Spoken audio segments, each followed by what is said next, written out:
പിതാവിന്റെയും പുത്രന്റെയും പരിശുദ്ധാത്മാവിന്റെയും നാമത്തിൽ ആമേൻ. എൻ്റെ പ്രിയപ്പെട്ടവരെ, ഇന്ന് ജനുവരി 3 ശനിയാഴ്ച. അമ്മേ പരിശുദ്ധ അമ്മേ, അമ്മേ പരിശുദ്ധമേ, ദൈവമാതാവേ, കൃപാസനത്തിലൂടെ ഞങ്ങൾക്കും ഞങ്ങളുടെ ദേശത്തിനും അമ്മ മധ്യസ്ഥം തേടി തന്ന എല്ലാ അനുഗ്രഹങ്ങൾക്കും കൃപകൾക്കും ഞങ്ങളിപ്പോൾ ഹൃദയം നിറഞ്ഞ നന്ദി പറയുന്നു. അമ്മേ പരിശുദ്ധമേ, ദൈവമാതാവേ, 2004 ഡിസംബർ 7 ഉച്ചകഴിഞ്ഞ് 2:30 കൃപാസനത്തിൽ സംഭവിച്ച അമ്മയുടെ പ്രത്യക്ഷപ്പെടലിനെ കുറിച്ച് തിരുസഭയ്ക്ക് സമർപ്പിച്ചിരിക്കുന്ന പഠനരേഖകളുടെ മേൽ സഭാത്മകമായ പഠനം ആരംഭിക്കുവാൻ ഞങ്ങൾ പ്രാർത്ഥിക്കുന്നു. അമ്മേ പരിശുദ്ധമേ, ഭൂസ്വർലോകങ്ങളുടെ രാജ്ഞിയായ അങ്ങേയ്ക്ക് ഭൗമസംരക്ഷണത്തിനായി പ്രപഞ്ചപ്രകൃതിയെ തന്നെ തിരുസഭ പ്രതിഷ്ഠിക്കുവാൻ ഈ പ്രത്യക്ഷീകരണം വഴി ഇടയാക്കണമേ. പരിശുദ്ധമേ, ജപമാല മാതാവേ, സകല കൃപാസനം പ്രാർത്ഥനയോടും ചേർത്ത് ഞങ്ങളിപ്പോൾ പ്രാർത്ഥിക്കുന്ന ഈ കുടുംബത്തിന്റെ പ്രത്യേക നിയോഗം പറ മക്കളെ.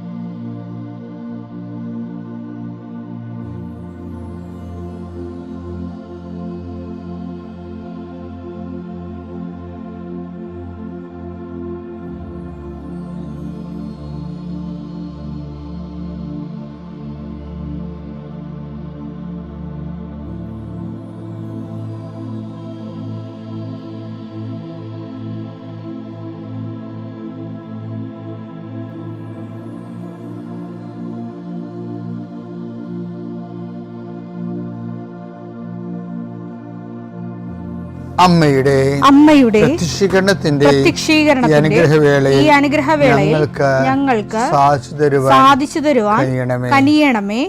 ആമേൻ. വിശ്വാസ പ്രമാണം. സർവശക്തനായ പിതാവും ആകാശത്തിന്റെയും ഭൂമിയുടെയും സൃഷ്ടാവുമായ ദൈവത്തിൽ ഞാൻ വിശ്വസിക്കുന്നു. അവിടുത്തെ ഏകപുത്രനും ഞങ്ങളുടെ കർത്താവുമായ ഈശോമിശിഹായിലും ഞാൻ വിശ്വസിക്കുന്നു. ഈ പുത്രൻ പരിശുദ്ധാത്മാവിനാൽ ഗർഭസ്ഥനായി കന്യകാമറിയത്തിൽ നിന്ന് പിറന്ന് പൊന്തിയോസ് പീലാത്തോസിന്റെ കാലത്ത് പീഡകൾ സഹിച്ച് കുരിശിൽ തറയ്ക്കപ്പെട്ട് മരിച്ച് അടക്കപ്പെട്ട് പാതാളങ്ങളിൽ ഇറങ്ങി മരിച്ചവരുടെ ഇടയിൽ നിന്ന് 3-ാം നാൾ ഉയർത്ത് സ്വർഗത്തിലേക്ക് എഴുന്നള്ളി സർവശക്തിയുള്ള പിതാവായ ദൈവത്തിന്റെ വലതുഭാഗത്തിരിക്കുന്നു. അവിടെ നിന്ന് ജീവിക്കുന്നവരെയും മരിച്ചവരെയും വിധിക്കുവാൻ വരുമെന്നും ഞാൻ വിശ്വസിക്കുന്നു. പരിശുദ്ധാത്മാവിലും ഞാൻ വിശ്വസിക്കുന്നു. വിശുദ്ധ കത്തോലിക്കാ സഭയിലും പുണ്യവാന്മാരുടെ ഐക്യത്തിലും പാപങ്ങളുടെ മോചനത്തിലും ശരീരത്തിന്റെ ഉയർപ്പിലും നിത്യമായ ജീവിതത്തിലും ഞാൻ വിശ്വസിക്കുന്നു. ആമേൻ. സുഖസ്ഥനായ ഞങ്ങളുടെ പിതാവേ, അങ്ങയുടെ നാമം പൂജിതമാകണമേ. അങ്ങയുടെ രാജ്യം വരണമേ. അങ്ങയുടെ തിരുമനസ് സ്വർഗത്തിലെ പോലെ ഭൂമിയിലും ആകണമേ. അന്നു വേണ്ടുന്ന ആഹാരം ഇന്ന് ഞങ്ങൾക്ക് തരണമേ. ഞങ്ങളോട് തെറ്റ് ചെയ്യുന്നവരോട് ഞങ്ങൾ ക്ഷമിക്കുന്നത് പോലെ ഞങ്ങളുടെ തെറ്റുകൾ ഞങ്ങളോടും ക്ഷമിക്കണമേ. ഞങ്ങളെ പ്രലോഭനത്തിൽ ഉൾപ്പെടുത്തരുതേ, തിന്മയിൽ ഞങ്ങൾ രക്ഷിക്കണമേ. ആമേൻ. നന്മ നിറഞ്ഞ മറിയമേ, സ്വസ്തി. കർത്താവ് അങ്ങയുടെ കൂടെ സ്ത്രീകളിൽ അങ്ങ് അനുഗ്രഹിക്കപ്പെട്ടവളാകുന്നു. അങ്ങയുടെ ഉദരത്തിൻ ഫലമായി ഈശോ അനുഗ്രഹിക്കപ്പെട്ടവനാകുന്നു. പരിശുദ്ധ മറിയമേ, തമ്പുരാന്റെ അമ്മേ, പാപികളായ ഞങ്ങൾക്ക് വേണ്ടി ഇപ്പോഴും ഞങ്ങളുടെ മരണസമയത്തും തമ്പുരാനോട് അപേക്ഷിക്കണമേ. ആമേൻ. കർത്താവേ, നിന്റെ ഉന്നതമായ നാമത്തിന് സ്തോത്രം ചെയ്യുന്നു. കർത്താവേ, നിന്റെ വിശുദ്ധ പൗരോഹിത്യത്തെ മഹത്വപ്പെടുത്തണമേ. കർത്താവേ, സഭയിലുള്ള സാന്നിധ്യം പ്രകടമാക്കണമേ. 40 വർഷം ഞാൻ അർപ്പിച്ച കൃപാനയുടെ യോഗ്യതയാൽ കൃപാസ്ഥാനത്താറെ ജീവനോടെ പ്രത്യക്ഷപ്പെട്ട പരിശുദ്ധ അമ്മയുടെ മാധ്യസ്ഥത്തിലെ ഈശോനാമത്തിൽ പ്രാർത്ഥിക്കുന്നു. മാതാവേ, ഒത്തിരി ആഗ്രഹിച്ചാണ് രാവിലെ എഴുന്നേറ്റ് വരണ മക്കൾ. അവരുടെ രോഗങ്ങളെ നീ ഏറ്റെടുക്കണമെന്ന് പ്രാർത്ഥിക്കുന്നു. അവരെ നീ സാന്ത്വനപ്പെടുത്തണം. പ്രത്യേകിച്ച് ശാരീരികമായ അവശതകളും രോഗങ്ങളും പരുക്കളും പൊറുക്കാത്ത മുറിവുകളും ഉള്ളവർ, കർത്താവെ, അവരെ ഈ പ്രഭാതത്തിൽ അങ്ങ് സ്പർശിക്കണേ ഈശോയെ. കർത്താവെ, ചിലരൊക്കെ ഒരു ദിവസമെങ്കിലും ഒന്ന് ശരീരത്തിന് രോഗമില്ലാതിരുന്നെങ്കിലും ആഗ്രഹിക്കുന്ന രോഗികളാണ്. കർത്താവെ, കണ്ണീരോടെ പ്രാർത്ഥിക്കുന്നു, അവരെ നീ കൈവിട്ട് കളയരുത്. കർത്താവെ, സമാധാനത്തിന് വേണ്ടി പ്രാർത്ഥിക്കുന്നവരുണ്ട്, ഉറക്കം ഇല്ലാത്തവരുണ്ട്. കർത്താവ്, ഒരു വീട്ടിൽ തന്നെ താമസിച്ചിട്ട് എല്ലാവരും പരോക്ഷമായിട്ടും പ്രത്യക്ഷമായിട്ടും ഒക്കെ അവഗണിക്കുകയും ഗ്രൂപ്പുകൾ ഉണ്ടാക്കുകയും അതിൻ്റെ ആ ഗ്രൂപ്പിൽ പെടാത്തതിൻ്റെ പേരിൽ ഞെരുക്കപ്പെടുകയും ചെയ്യുന്നവരുണ്ട്. അത്രയും വലിയ തിന്മയുടെ ഭവനത്തിൽ നിന്ന് എവിടെയെങ്കിലും ഓടി ഒളിച്ചാൽ മതിയെന്ന് ഓർത്ത് വിഷമിക്കുന്നവരുണ്ട്. ഈശോയെ, അങ്ങനെ ഒറ്റപ്പെട്ടു പോയവരെ നീ താങ്ങിയെടുക്കണമേ എന്ന് പ്രാർത്ഥിക്കുന്നു. കർത്താവേ, ജപ്തി നടപടികൾ, സാമ്പത്തിക ബാധ്യതകൾ, കർത്താവേ, ഇറങ്ങിക്കൊടുക്കണമെന്ന് പറഞ്ഞിരിക്കുന്നവരെ, പൈസ അടക്കാൻ പറഞ്ഞിരിക്കുന്ന ഡേറ്റുകൾ, പൈസ കൈ തികയാത്തവർ, പൂർണ്ണമായിട്ടും ഇല്ലാത്തവർ, അവരെയൊക്കെ നീ സന്ധിക്കണം.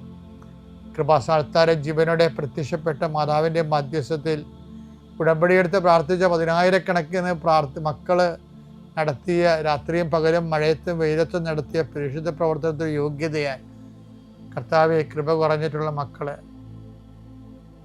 ഈ പ്രാർത്ഥന കൂടുമ്പോൾ അവരുടെ കഴിവ് കൊണ്ടോ സ്വാധീനം കൊണ്ടോ ഇതിന് തീരുമാനം ഉണ്ടാകത്തില്ല എന്ന് അവർക്കറിയാമായിരുന്നിട്ട് ആരും ഞങ്ങളെ സഹായിക്കും, ആരെങ്കിലും കർത്താവ് നീ എന്നെ അയക്കണമേ, ആരെങ്കിലും ഞങ്ങളുടെ കുടുംബത്തിലേക്ക് അയക്കണമേ, ബന്ധുക്കളോ സ്വന്തപ്പെട്ടവരോ ആരും ഇല്ലല്ലോ, പോക്കാരും കാണുന്നില്ലല്ലോ, ആരെങ്കിലും അയക്കണമേ കർത്താവേ, മാതാവേ, നിന്റെ ദൂതയായി ആരെങ്കിലും ഈ വിഷയത്തിൽ അയക്കണമേ എന്ന് പ്രാർത്ഥിക്കുന്ന മക്കൾക്ക് ഇന്ന് 12 മണിക്കുള്ളിൽ ആളെ കിട്ടാൻ പരിശുദ്ധ ദേവമാതാവിൻ്റെ മധ്യസ്ഥയിൽ പ്രാർത്ഥിക്കുന്നു.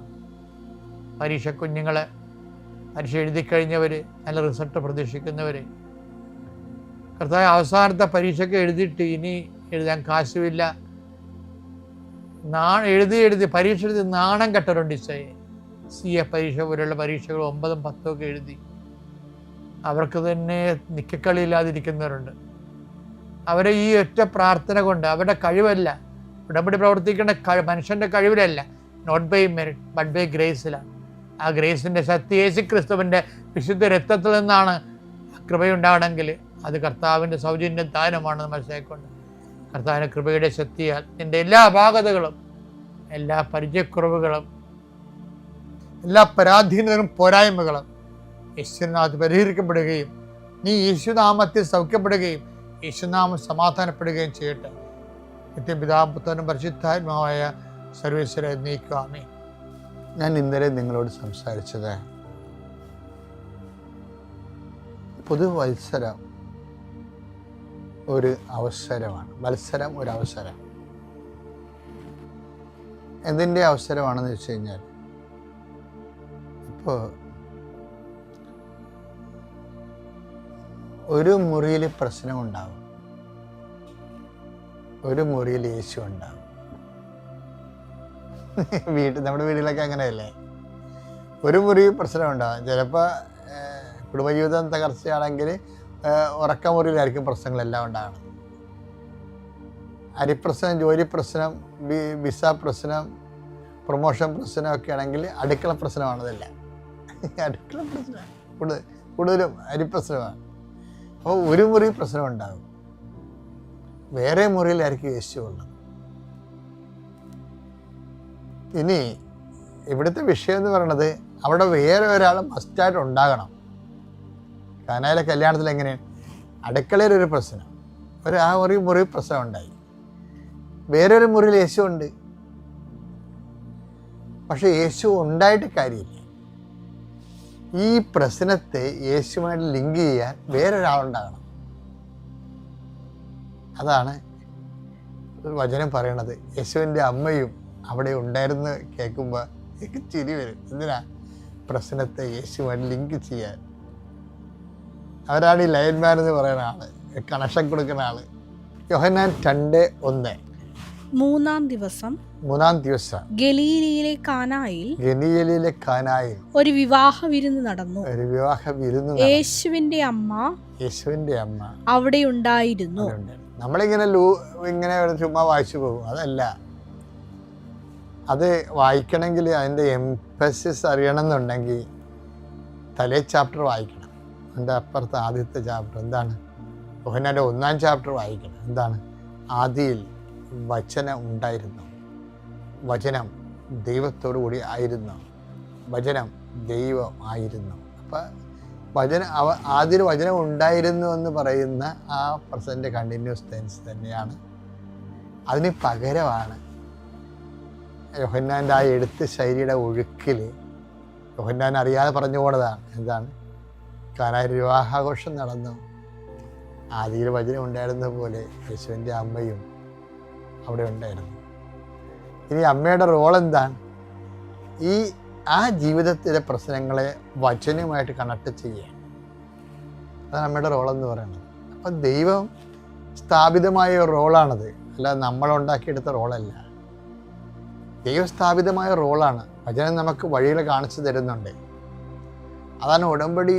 അതിലാണ് അടിസ്ഥാനപ്പെടുത്തിയിരിക്കുന്ന കാരണമാണ് ഉടമ്പടിക്ക് ഭയങ്കരമായ ഈ സീറോ ഫെയ്ത്ത് ഉള്ള ആൾക്കാർ വന്നിട്ടും അവരുടെ ഒരു മിനിമം ലിറ്റിൽ ഫെയ്ത്താണ് ഇൻവെസ്റ്റ് ചെയ്യണത്.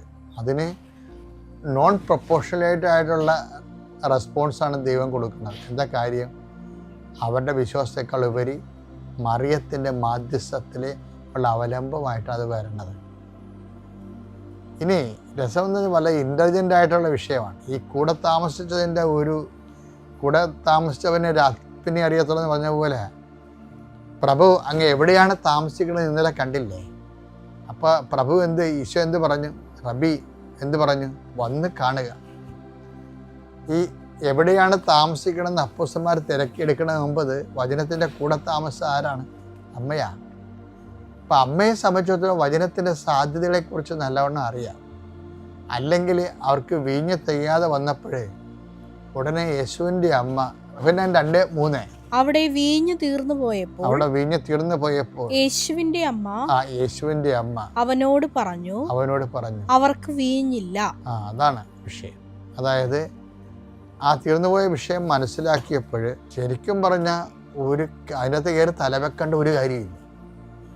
എന്താ കാര്യം വെച്ചാൽ അതിനൊക്കെ സ്വാഭാവികമായ ഒത്തിരി പരിഹാരങ്ങളുള്ളതാണ്. ഇങ്ങനെ തീർന്നു പോയെങ്കിൽ ഇപ്പോൾ നമ്മുടെ വീട്ടിലേക്ക് അരി തീർന്നു പോയാൽ എന്ത് ചെയ്യും? കടയിൽ പോയി മേടിക്കും. ഇപ്പം പോകേണ്ട ആവശ്യം പോലും ഇല്ല. അപ്പം തന്നെ ഫോൺ കുത്തി പറഞ്ഞാൽ അരി വീട്ടിൽ കൊണ്ടുവരും. അന്നിപ്പോൾ കൂട്ടിക്കൊണ്ട് പറഞ്ഞാൽ ചെന്ന് മേടിക്കണം എന്നുള്ള ഒരു വ്യത്യാസം മാത്രമേ ഉള്ളൂ. അവിടെ വീഞ്ഞ് തീർന്നു പോയെങ്കിൽ അടുത്ത വീട്ടിൽ പോയി വായ്പ മേടിക്കാം, അല്ലെങ്കിൽ വിലക്ക് വാങ്ങിക്കാം, സിമ്പിളായിട്ട് പരിഹരിക്കാം. ഇവിടുത്തെ മറിയം എന്താ പറയണമെന്ന് വെച്ചാൽ നമ്മുടെ സിമ്പിളായിട്ട് പരിഹരിക്കാവുന്ന വിഷയങ്ങളിൽ പോലും നീ ദൈവത്തെ ആശ്രയിക്കണമെന്നാണ് അമ്മ പറയുന്നത്. മനുഷ്യന്മാരുടെ മുഴുവൻ പ്രോബ്ലമാണ് ഇതിനകത്ത് ഡിസ്കസ് ചെയ്യണത്. എന്താണ്? പലരും ദൈവത്തെ വിശ്വസിക്കും, എന്നാലും മനസ്സിൽ അവബോധം മനസ്സിൽ പറയും അത് കുഴപ്പമൊന്നുമില്ല. ഇപ്പം ഇപ്പം പ്രാർത്ഥിച്ചില്ലെങ്കിൽ എനിക്ക് 98% മാർക്കുണ്ടല്ലേ. 98-94 ഉള്ള അണ്ണന്മാർ ഉപരി വിദ്യാഭ്യാസത്തിന് പ്രാർത്ഥിക്കുമെങ്കിൽ അവരെങ്ങനെ പ്രാർത്ഥിക്കത്തൊന്നുമില്ല. അവരുടെ അമ്മയാണ് വന്ന് പ്രാർത്ഥിക്കണത്. പ്രാർത്ഥിക്കണത്. മക്കൾക്കൊന്നും അത്ര താല്പര്യം. ചില മക്കളെയും കൊണ്ട് അമ്മമാരും തന്നെ കാണാം. അതുങ്ങളിങ്ങനെ അങ്ങനെ ഒരു ഡെഡ് ബോഡിയായിട്ട് വന്ന് മുട്ട നിൽക്കും. എന്താ കാര്യം? അമ്മ വരാൻ പറഞ്ഞു വന്ന് അതുപോലെ വന്ന് മുട്ട നിൽക്കുക. അവരെ കാണുമ്പോൾ നമുക്കറിയാം ഇത് വെറുതെ പെലിച്ചാഴികൾ വലിഞ്ഞു കയറി ആൾക്കാരെ നിൽക്കണമെന്ന് അറിയാം. കാണുമ്പോൾ അറിയാൻ പറ്റും. നിങ്ങൾ അങ്ങനെയുള്ള ആൾക്കാരെ ഒന്ന് ആൾക്കാരെ കൊണ്ടുവരുമെന്ന് ഞാൻ പറയണത്. നിങ്ങൾ അവർക്ക് വേണ്ടി പ്രാർത്ഥിച്ചാൽ മതി. കാര്യം ദൈവതിരുസന്നിധിയിൽ വരുമ്പോൾ നല്ല വിശ്വാസവും ദൈവത്തിൻ്റെ തിരുസന്നിധി വരുമ്പോൾ അലംഭാവമായിട്ട് നിൽക്കരുത് ഒരിക്കലും. നമ്മുടെ വിശ്വാസവും കാര്യം നമ്മളുടെ ഒരു അഹങ്കാരമാണ് ഇതിൻ്റെ അകത്ത് വരണതേ. വെച്ചാൽ എനിക്ക് മാർക്കുണ്ട്, പിന്നെ ഞാനെന്തിനാണ് ഉടമ്പടി എടുക്കണത്? ഞാനെന്തിനാണ് ആൾക്കാരെ ഒന്ന് പ്രാർത്ഥിക്കണത്? ആർക്ക് കിട്ടിയില്ലെങ്കിലും എനിക്ക് കിട്ടും. അപ്പം സ്വന്തം മെറിറ്റിലാണ് അവർ വിശ്വസിക്കണത്. ഈ കാനായിലെ കല്യാണത്തിൽ വേണമെങ്കിൽ അവർക്ക് വായ്പ വാങ്ങിക്കാം, അത് മെറിറ്റാണത്. വേണമെങ്കിൽ അവർക്ക് വിലക്ക് വാങ്ങിക്കാൻ വരുന്നത് മെറിറ്റാണ്. ഇങ്ങനെ മനുഷ്യന് സാധിക്കുന്ന കാര്യങ്ങളാണത്. മനുഷ്യന് സാധിക്കുന്ന കാര്യങ്ങളാണെങ്കിലും ദൈവത്തോട് ബന്ധമുള്ള ദൈവ പൈതലെ നമുക്ക് സാധിക്കുന്ന സാധ്യതകളല്ല ആശ്രയിക്കണത്. ദൈവം അത് തന്നാലും തന്നില്ലേലും ദൈവം അറിഞ്ഞ് എനിക്ക് അനുഗ്രഹം കിട്ടാവൂ. അതൊരു നിലപാടിൻ്റെ ഭാഗമാണ്. എനിക്ക് കഴിവുണ്ടാകാം, കഴിവില്ലായിരിക്കും, അതല്ല പ്രശ്നം. എനിക്കെന്തെങ്കിലും കിട്ടണമെങ്കിൽ എൻ്റെ കർത്താവ് അതിൻ്റെ അകത്ത് കക്ഷിയായിരിക്കണം, ദൈവത്തിൻ്റെ നാമം മഹത്വപ്പെടണം. അത് മറിയത്തിൻ്റെ ഒരു നിലപാടാണത്. മറിയത്തിൻ്റെ മനുഷ്യരാശി പൊതുവെ കാണിക്കുന്ന തൻപൂർവ മനോഭാവത്തിൻ്റെ എതിരെയുള്ള നിലപാടാണ്, ഒരു സുവിശേഷ വിധ നിലപാടാണ് മറിയത്തിൻ്റെ.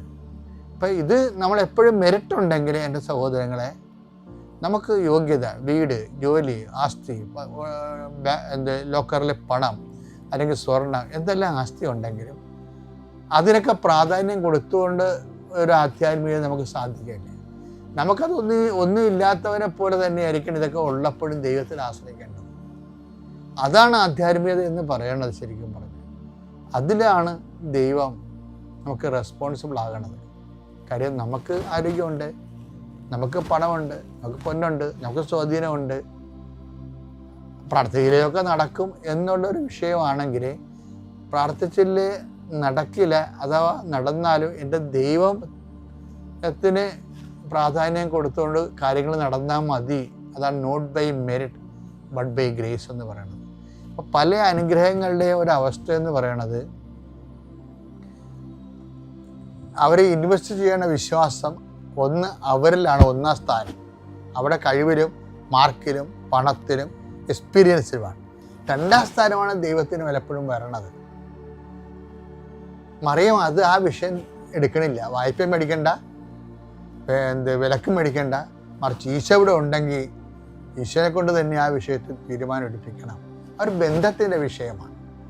നമ്മുടെ അനുഗ്രഹങ്ങളെല്ലാം നമ്മുടെ വിശ്വാസത്തിൻ്റെ വിഷയത്തിനേക്കാൾ ഉപരി ഒരു ആത്മബന്ധത്തിൻ്റെ വിഷയമാകാൻ വേണ്ടി പ്രത്യേകം ശ്രദ്ധിക്കണം.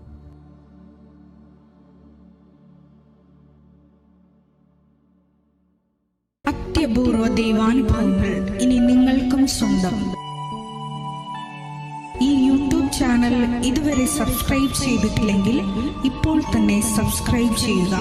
ഈ വീഡിയോ ഇപ്പോൾ തന്നെ നിങ്ങളുടെ സുഹൃത്തുക്കൾക്ക് ഷെയർ ചെയ്തുകൊണ്ട് കർത്താവിൻ്റെ പ്രേക്ഷിതരാകുക.